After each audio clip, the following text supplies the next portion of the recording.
धर्मांतरित पदाधिकारी बनता है तो वो सामाजिक जिम्मेदारी निभा लेता है, लेकिन धार्मिक जिम्मेदारी वो नहीं निभा पाता है। भाई लड़ना नहीं है, तीर धनुष करना नहीं है, हम लोग कानून से लड़ेंगे, कागज से लड़ेंगे। दूसरी समाज में चल गए हैं, उसको थोड़ा समाज से हम लोग अपना समाज में जो कार्यभार संभालना है उसको संभालने नहीं देंगे, उसको थोड़ा सा हम लोग अलग कर देंगे। पाहन भी किसी किसी गांव में जो है धर्मांतरित हो गए हैं और पाहन का तो मुख्य काम सिर्फ और सिर्फ धार्मिक जिम्मेदारी ही है और साथ में उसके पास पहनई जमीन भी रहती है। व्यक्ति समाज की जो परंपरा को छोड़ के कहीं दूसरे समाज में चल गया है तो ऐसे व्यक्ति जेन्युइन से बात है कैसे समाज की सुरक्षा कर सकता है, जमीन की सुरक्षा कैसे कर सकता है, अपनी पूजा पद्धति की सुरक्षा कैसे कर सकता है। पेशा कानून ग्राम सभा को केवल एक प्रशासनिक इकाई नहीं बल्कि सामाजिक, सांस्कृतिक और धार्मिक केंद्र के रूप में मान्यता देता है। वहीं ये आदिवासियों को जल, जंगल और जमीन पर पारंपरिक अधिकार भी सुनिश्चित करता है।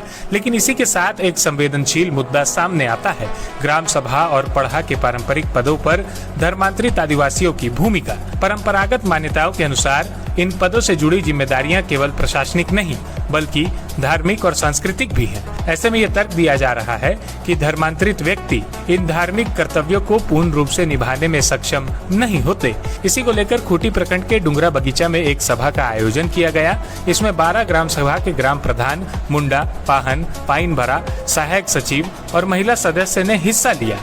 इस सभा में पेशा क्षेत्र में ग्राम सभा की पारंपरिक व्यवस्था और उसकी शक्तियों को लेकर चर्चा हुई। ऐसे में ये अपने ग्राम सभा में एक प्रस्ताव पारित कर धर्मांतरित आदिवासी जो ग्राम प्रधान, पाहन या अन्य कोई पद पर है उन्हें हटाया जाएगा। डुंगरा बगीचे में है और खूंटी प्रखंड के ही करीब 12 गांव के ग्राम प्रधान और पाहन आज यहाँ आए हुए हैं और हम लोग जो है जो पारंपरिक उलगुलान है उससे ये सभी जो पारंपरिक पदाधिकारी हैं उस पारंपरिक उलगुलान से सभी जुड़े हुए हैं और सबका ये मांग है कि गांव में जितने भी पारंपरिक पद हैं ग्राम सभा में, जैसे आपका हाथू मुंडा हो गया, महतो, पैन भरा, जितना भी ये पाहन, इस प्रकार का जितना भी पारंपरिक पद हो गया उसमें केवल परंपरा और रूढ़ियों के अनुसार ही पदाधिकारी बने और जो धर्मांतरित आदिवासी हैं वो उसमें पदाधिकारी ना बने, क्योंकि हम लोग ये समझाना चाहते हैं कि जो भी ग्राम सभा है वो सिर्फ एक प्रशासनिक इकाई नहीं है बल्कि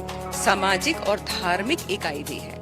तो जितने भी पदाधिकारी हैं उनका सामाजिक जिम्मेदारी तो है ही, लेकिन साथ में उनकी धार्मिक जिम्मेदारियां भी हैं। अगर कहीं पे भी धर्मांतरित पदाधिकारी बनता है तो वो सामाजिक जिम्मेदारी निभा लेता है, लेकिन धार्मिक जिम्मेदारी वो नहीं निभा पाता है। इस वजह से क्या होता है कि जो समाज हमारा है, हजारों साल पुरानी जो मौखिक पारंपरिक विरासत है, वो कहीं ना कहीं उसको नुकसान हो रहा है। इसीलिए ये निर्णय समाज के द्वारा लिया गया है और हम लोग आज यहाँ जमा हुए हैं ताकि हम लोग कानून के अनुसार जो है उनको ये जानकारी दे सकें कि ये सभी जो निर्णय लिए जा रहे हैं समाज से वो कानून के साथ संगत है, पेशा कानून के साथ संगत है, संविधान के साथ संगत है, बल्कि सुप्रीम कोर्ट और हाई कोर्ट का भी इस विषय में समाज के पक्ष में निर्णय आ चुका है। तो आज हम लोग यही जानकारी यहाँ देने आए हैं।